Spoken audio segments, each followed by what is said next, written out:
योगेंद्र जी, क्या यह मान लिया जाए अब 2024 के लोकसभा चुनाव से पहले के दौर में देश की राजनीति चली गई है, 21 राज्यों में एनडीए सरकार है और मोदी का विजय रथ फिलहाल रुकता हुआ नहीं दिख रहा? योगेंद्र जी। मानक भाई, इसमें कोई संदेह नहीं है कि दिल्ली की विजय से भारतीय जनता पार्टी की स्थिति मजबूत हुई है। इससे कोई इंकार नहीं कर सकता। यही नहीं, लोकसभा चुनाव में जो स्थिति थी उसके बाद से लोग सोचते हैं हरियाणा, सोचते हैं महाराष्ट्र और उसके बाद सोचते हैं दिल्ली। और आप ये सिलसिला देखें तो इसमें कोई शक नहीं है कि बीजेपी पहले से ज्यादा डोमिनेंट है, पहले से ज्यादा मजबूत हुई है। मेरे ख्याल में कोई भी इससे इंकार नहीं करेगा। विश्लेषण के लिए हमें दो चीजों में अंतर करना पड़ेगा, एक तो जमीनी हकीकत और एक मूड, क्योंकि दोनों में अंतर हो सकता है। जहां तक जमीनी हकीकत का मामला है, मैं नहीं समझता हूं कि जमीनी हकीकत देश में भारतीय जनता पार्टी के पक्ष में हुई है। आप महंगाई की स्थिति देख लीजिए, खासतौर पे फूड इन्फ्लेशन देश में बढ़ा है। आप अनएम्प्लॉयमेंट की सिचुएशन देख लीजिए, देश में बदतर हुई है। ये सब सरकारी आंकड़े, मेरे मन के आंकड़े नहीं। आप ये देख लीजिए कि लोगों को अपने जीवन यापन में किस तरह की समस्या है, वो स्थिति बदतर हुई। गवर्नेंस के मामले में अगर आप सिर्फ एक मिसाल ले लें, महाकुंभ का कुप्रबंधन, उसकी सच्चाई कभी ना कभी तो देश के सामने आएगी। आज आपको 30 बताया जा रहा है आंकड़ा, आप भी मीडिया में हैं, सब लोग जानते हैं कि आंकड़ा झूठा है, कभी ना कभी तो सच आएगा। तो जमीनी हकीकत देश की कोई बहुत खूबसूरत और गुलाबी हो गई हो, यह बात नहीं, लेकिन मूड बदला है, परसेप्शन। और मैं मानता हूं पॉलिटिक्स परसेप्शन का खेल है, स्टॉक मार्केट की तरह। तो हरियाणा में बीजेपी जीती, उससे कश्मीर की हार छुप गई। महाराष्ट्र में बीजेपी जीती, उससे झारखंड की हार छुप गई। दिल्ली भले ही छोटी हो, फासला भले ही 3% का हो, लेकिन जो याद रहता है वो ये कि बीजेपी जीती और जो वास्तव में जीती है। तो परसेप्शन के खेल में बीजेपी निश्चित आगे निकली है।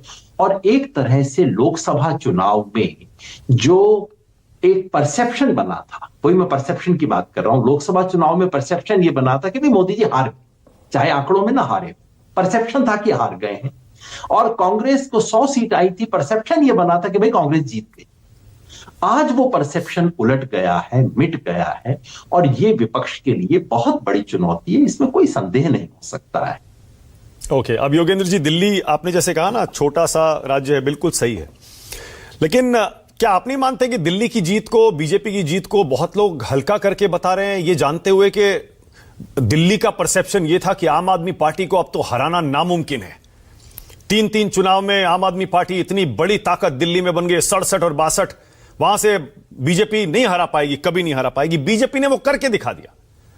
क्या उसको हम दिल्ली की जीत को कम करके नहीं आंक रहे, चाहे छोटा राज्य ही हो? योगेंद्र जी नहीं, मैं तो कम से कम नहीं बताता। देखिए, आम आदमी पार्टी ने जो स्थिति बना ली थी 2015 और 2020 के चुनाव के बाद, ये लगभग वैसी स्थिति थी जैसी कि लेफ्ट फ्रंट ने पश्चिम बंगाल में एक जमाने में बनाई थी।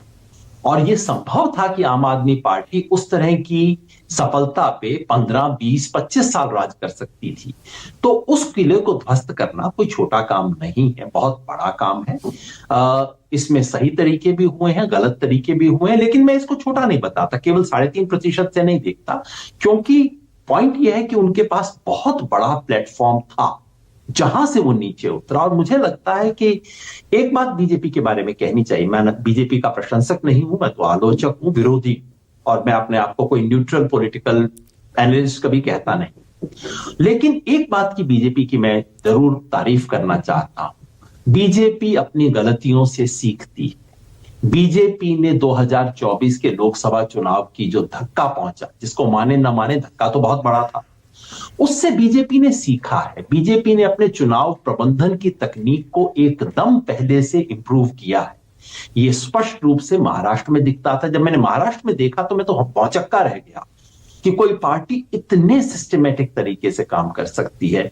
बीजेपी हरियाणा में अपने मध्य प्रदेश के मुख्यमंत्री को बुला के कह सकती है कि तुम महेंद्रगढ़ जिले के 5 गांव के अंदर आओ और प्रचार करो, और उनका मुख्यमंत्री 5 गांव की 50-50 लोगों की सभा संबोधित करता है। लोग इस पे हंसते हैं, मैं इसकी तारीफ करता हूं। मैं कहता हूं कि किसी पार्टी में हिम्मत होनी चाहिए कि बीजेपी ने जिस तरह से दिल्ली में अपना पूरा राष्ट्रीय संगठन झोंक के काम किया, ये इसकी तारीफ होनी चाहिए। बीजेपी ने सीखा है और ये ऑपोजिशन को कहीं ना कहीं बीजेपी से सीखना होगा। आज की तारीख में बीजेपी के चुनाव लड़ने का तरीका और ऑपोजिशन के चुनाव लड़ने के तरीके में वही फर्क है जो एक जमाने की ऑस्ट्रेलिया की क्रिकेट टीम में और उस जमाने की भारत की क्रिकेट टीम में हुआ करता था। हिंदुस्तानी बैट्समैन सिर्फ अपना सेंचुरी बनाने में होते थे, ऑस्ट्रेलिया एक रणनीति के साथ काम करता था। ये सब कहने के साथ मुझे ये भी दर्ज करना ही होगा कि बीजेपी एक नंबर के काम करने के साथ साथ 2 नंबर के काम भी कर रही है।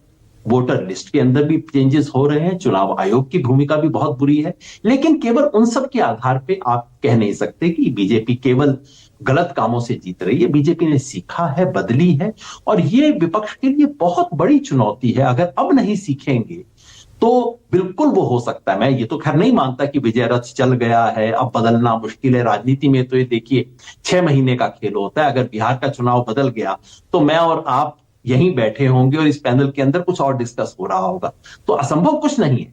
लेकिन आज की बिहार का चुनाव एडवांटेज बीजेपी के पास। बिहार का चुनाव बदलता हुआ आप कैसे देख रहे हैं? क्योंकि बिहार में तो अभी लोकसभा चुनाव में ही साफ हो गया था, एनडीए और इंडिया गठबंधन की लड़ाई हुई थी आमने सामने की, और आपको पता है वहां क्या हुआ, 31 सीटें जीत गया था एनडीए। और इस बार भी वहां पर जितना मजबूत एनडीए दिख रहा है, नीतीश कुमार, बीजेपी, एलजेपीआर और मांझी जी, कुशवाहा जी, और सामने इंडिया गठबंधन की हालत आप देख ही रहे। मानिक भाई, मैं बिहार चुनाव की कोई भविष्यवाणी नहीं कर रहा। मैं नहीं कह रहा हूं पलट जाएगा।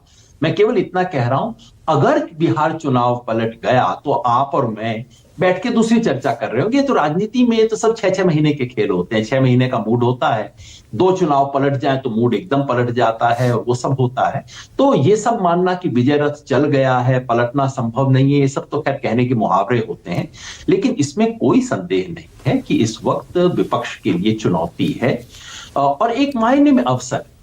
महाराष्ट्र चुनाव के, हरियाणा चुनाव के बाद ये चला, इंडिया गठबंधन में देखा कांग्रेस ने हरा दिया, देखा कश्मीर के अंदर एनसी तो जीत गई, जम्मू के अंदर कांग्रेस ने बेड़ा गर्क करवा दिया, महाराष्ट्र में पूरा का पूरा गठबंधन हार गया, दिल्ली में अब दारोमदार आम आदमी पार्टी पे था, वो भी हार गई। तो एक मायने में इस हार में एक अवसर है कि भाई अब आप ये वन अपमैनशिप का खेल बंद कर दीजिए। सब हार लिए ना, अब आराम से चुपचाप से बैठ जाओ टेबल पे और ठीक से बात करो। ये जो, और समझो कि ये जो चुनौती है सबके लिए है। इसलिए मैंने कहा आम आदमी पार्टी की हार पे जश्न मनाना, ये भूल जाना है कि कुल मिला के चुनौती सबके लिए है, नंबर सबका आएगा। और ऐसे में अगर एक साथ नहीं बैठे, और बैठने का मतलब बस एक बात और कह दूं, आपके और भी गेस्ट इंतजार कर रहे होंगे, लेकिन मैं एक बात कहना चाहता हूं। अगर विपक्ष वाले ये सोचते हैं कि भाई चुनाव से 4 हफ्ता पहले सीट एडजस्टमेंट ठीक ठाक हो जाए और इतने में इंडिया गठबंधन बन जाएगा, तो इससे काम कतई नहीं चलेगा। अगर इंडिया गठबंधन गंभीर है और देश को इसकी सख्त जरूरत है, संविधान बचाने के लिए जरूरत है, लोकतंत्र बचाने के लिए आज की तारीख में ले देकर इंडिया गठबंधन ही सबसे अच्छा वाहन उपलब्ध है। लेकिन इस वाहन को यदि चलाना है तो नंबर 1, आपको संसद में बेहतर कोऑर्डिनेशन करना होगा, जो पहले सत्र में दिखाई दिया लेकिन बाद के सत्र में दिखाई नहीं दिया।